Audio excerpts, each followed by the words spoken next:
Pe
Mulțumim, Părinte Ceresc, în numele Domnului Iisus, pentru că ne-ai păstrat în pace și în liniște până în acești ceas de dimineață.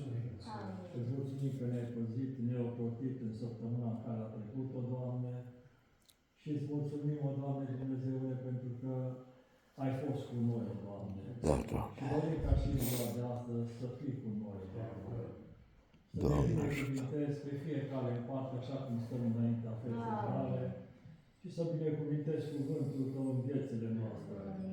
În același timp, venim să-ți cerem iertare, Doamne, oriunde ți-am întristat fața Ta, că nu se poate să nu păcătuim cu vorbirea, cu privirea, cu gândirea. Doamne, iartă-ne, Doamne, și ridică-ne din orice stare care nu-i după voia Ta, Doamne.